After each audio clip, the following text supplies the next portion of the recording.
Scraps for broke people. Sweet potato plus jar equals big plant vine for cheap. Water bottle cut plus holes in the bottom equals tiny pot. Shelves on Facebook Marketplace plus the literal garbage, just please clean it. Jar, upside down jar. Humidity dome, eh? Propagate everything. If you find a strange seed-shaped something in your soil, treat it like a seed, you might grow something. Join all of your state's Facebook plant pages, I promise you'll just get free plants.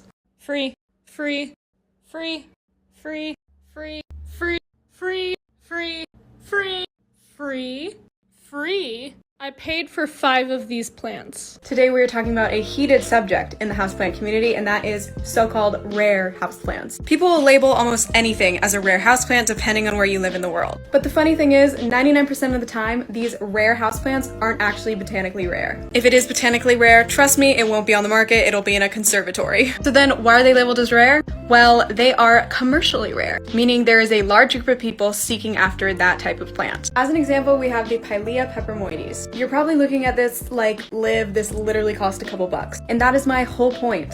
About a couple years ago, this plant would go for hundreds of dollars because everyone wanted it. So scientists realized that and they started mass producing them, and now you can get them for like $5 or less. My point is, most of the time, if you're patient enough, the plant will be commercially available to you. Next, we have the Philodendron Pink Princess. As you know, this plant goes for hundreds of thousands of dollars. Funny enough, this same plant used to be 20 bucks. Even weirder is most rare houseplants are very available in other countries. So how about we stop using the word rare? Here's an easy way to tell when you should be watering your plant. Depending on the plant that you have, it's going to have the topsoil dry out between watering, or 25, 50, 75, or 100% in between each watering. Our biggest tip for watering success is it's never done on a schedule. It's always done by how dry or wet the soil is. So if it's only the topsoil it needs to dry out, you can gauge that easily just by touching the topsoil with your finger. But if it needs to go down in the soil, we use a knitting needle. You can also use a chopstick or a bamboo stick or even your finger if it can reach far enough. So take your tool and measure the appropriate depth for your plant. Stick it in, and if it comes out without any wet soil, it's ready to be watered. This snake plant wants to dry out 75 to 100% between watering. It came out with wet soil on it, we know it's not ready. This snake plant also wants to dry out 75 to 100%. Came out with no soil, ready to be watered. 5 plants that do well in low light. The snake plant is super low maintenance and is one of the best plants for air purification. The Pothos is beautiful and lush, but the lighter color the leaves, the more light it needs. The ZZ plant is super hard to kill, really easy to take care of. It just needs a watering once every few weeks. This Janet Craig compacta likes to be on the drier side and is great for offices. Finally, the Lucky Bamboo plant. It likes to be kept moist, but not soaking. Did you know if you grab a mango, cut all the fruit off until you're left with the husk? Then use a sharp knife to create a little slit in the middle. Grab a butter knife and carefully pry it open. Inside of it, you'll find a baby mango seed. Soak the seed in a bowl of water for 1 hour. Then grab a pot with soil, grab the seed and plant it the side where it curves. Water it, cover it with a bottle or a bag for humidity. Pretty soon it'll start to sprout. When it grows to at least 6 inches long, plant it in a bigger pot and grow a mango tree. I work with houseplants for a living. And I know why your houseplant is probably dying. So you've been told you need drainage, correct? But there's something else that might be going wrong. You have a pot with great drainage and then you stick it in another pot so that it doesn't leak all over your floor. Surprise, you have root rot now. Exhibit A. How do you fix it? The day after you water your plants, do a quick check. If there's extra water in the pot, dump it out. A few hours in sitting water is okay. A couple days, you might have a serious problem. I noticed some tiny webs forming between the lobes of this philodendron splendid, and that's when I realized I had spider mites. To get rid of them, I literally just wash them away. I then use an insecticidal soap. I'm going to repeat spraying this every couple days, making sure to get the front and back of leaves. And I'm also going to check all the other plants in the vicinity. Hey guys, welcome back to Planttok. Check this plant out, you guys. It's a Sarracenia purpurea. It's a native carnivorous plant from North America. They want tons of light and to stay constantly wet. Make sure to use rainwater or distilled water. I've had mine for about 2 months and it just keeps growing. Don't fertilize it and let it eat your bugs. In nature, it's really common for salamanders to get stuck in the pitchers. Scientists think it's because the baby salamanders really love the warm water inside of the pitchers. If you can get your hands on a Sarracenia, I definitely recommend it. All right, houseplant mythbusters, don't move your plants away from the window because of the cold. If the house is warm enough for you, it's warm enough for your plants. You're gonna kill them by them not getting enough light. The sun's out for less hours a day. They're already getting less light. Do not move your plants away from a window. The biggest mistake we see plant parents make is just buying a plant because they like it and not because they have the right conditions for it. Most indoor houseplants are going to be very easy to take care of as long as you have the right conditions already in your home. Take this fiddle fig for example. This is a ficus, which means it needs very, very bright light, a big, wide, unobstructed view of the sky. So if I just buy this plant because I like it, but in my home I only have low light conditions, then you'll always be struggling with plants like this. So make sure you pick the right plants for the space and the light that you naturally have. Money tree care advice. Water thoroughly once a week once the soil is completely dry. Keep in bright indirect light and fertilize once a month. Rotate the plant often so that way it grows straight. They are safe for cats and dogs. Hey guys, today I wanted to talk about how to make your own potting mix and how to change it for your plant's needs. This is what I like to keep on hand so I can always repot my plants. I start with a general potting mix. Typically, I don't go for Miracle-Gro as they're notorious for having fungus gnats, so I would skip Miracle-Gro, find a better potting mix. Next, I'll add 1 part perlite. This helps with drainage in your plants. I always add perlite. For plants that like it on the drier side, I will make sure to add in some orchid bark as well. This helps improve drainage, so you make sure you're not overwatering your plants. For your plants that like it on the wetter side, I would encourage you to use some peat moss in your potting mix. When making your own potting mix for your plants, it's very important to know what your plants want.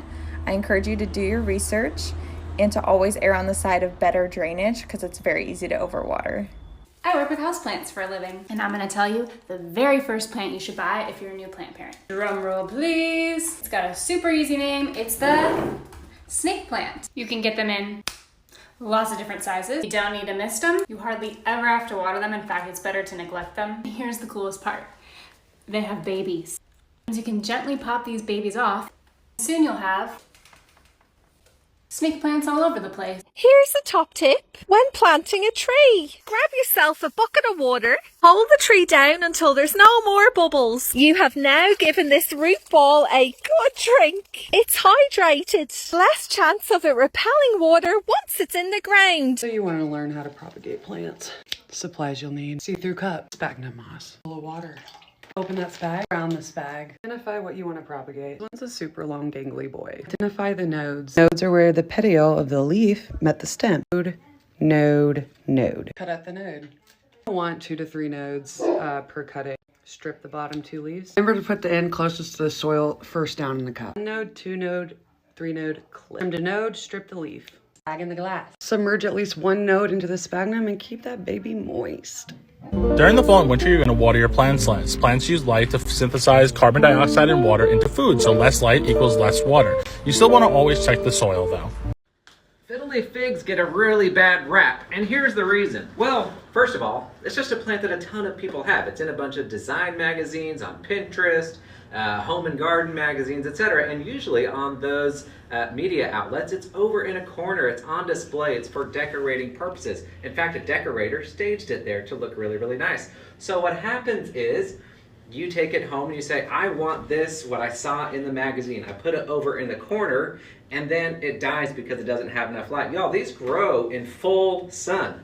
In nature, if you ever go like, I don't know, Southern California even has them growing in full sun outdoors. Now, I'm not saying to put yours in full sun, but what I am saying is that they need very, very bright light.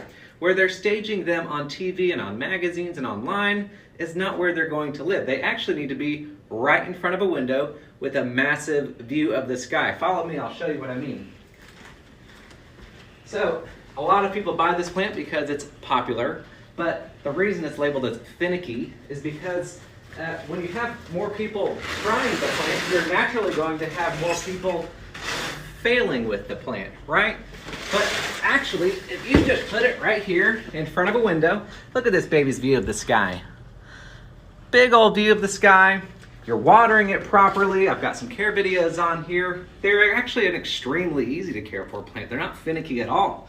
Just because a plant needs what it needs, big wide view of the sky, doesn't mean that it's finicky, it just needs what it needs. Here's one way you can increase the humidity for your houseplants throughout the winter. In many parts of the world, winter means drier air because we're running our heaters and our wood-burning fireplaces. And that dry air is not ideal for our humidity, tropical houseplants. So what we're going to do is make a pebble tray. It doesn't really matter what size or shape the pebbles are, as long as you can get a good little bed of them in a saucer. I also like to make sure that the saucer is sealed so that when we do pour water in there, it doesn't leak onto the surface below. The trick with these is to put the water high enough to where it's pooling up, but not above the surface of the pebbles. As the water evaporates, it will create a nice little microclimate of humidity around your tropical plant. This will help it get through the winter in much better shape than without. Calathea get a really bad rap for being some of the most finicky plants and hard to maintain, but here are my tips on how to keep them nice and healthy. First, let's talk about moisture versus humidity. It's important not to overwater your Calathea and make sure they're potted in really nice, well-draining soil. Humidity is immensely important with Calathea, so I recommend piling them all around your humidifier if you can. A great way to create humidity, even if you don't have a humidifier, is just group them all really close together. And probably most importantly is how to correctly identify an issue when it arises. If you start to notice crispy edges or any browning that's consistent around the leaf, it's likely due to overwatering. Also, Calatheas do not like any chlorine or any other additives to their water. If you can't give them distilled water, try leaving water in your watering can overnight to dechlorinate it. If you start seeing any inconsistent browning, that's a fungal issue. That's when you attack. So root rot is one of the most common ways people kill plants, but it's pretty easy to get rid of. Here's what it looks like black spaghetti noodles instead of roots. You really want to pull away any of those dead and dying roots. Here's a really good example of that. You can see how mushy that is. I'm just going to pop that right off. If it comes off that easy, that's the type of root that I want to get rid of so it doesn't keep spreading.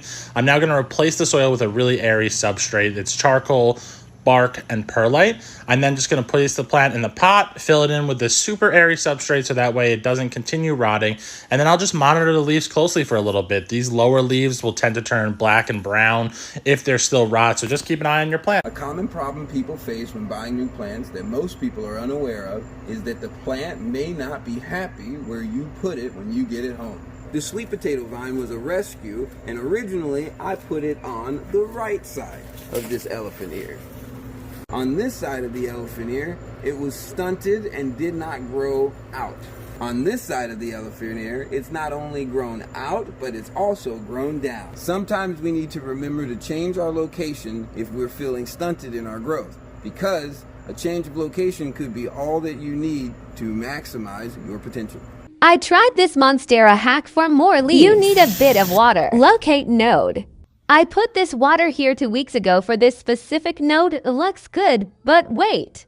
What? Excuse me. Are you okay? Ma'am, this is a Wendy's.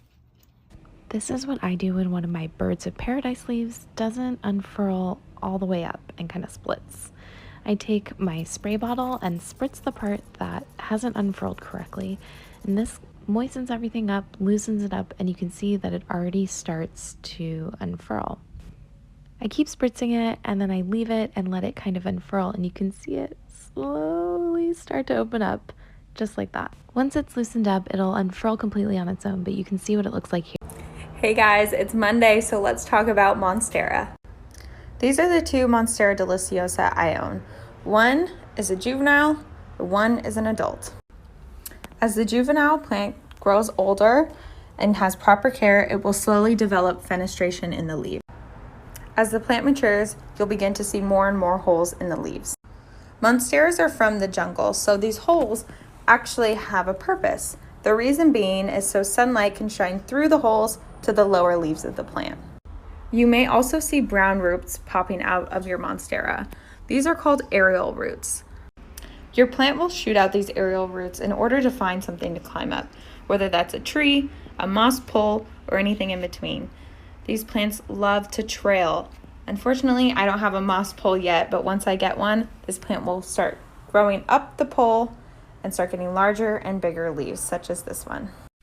What if I told you there's a new social media platform dedicated to everything plants? Well, it's here and it's called Plant Life. This plant-centric social media network removes everything toxic about social media and really focuses on not only houseplants, but gardening, wellness, plant-based eating, and so much more. When you sign up, you can choose what topics interest you that will be pushed to your feed. This is the future of our plant community. If you haven't already signed up, what are you waiting for?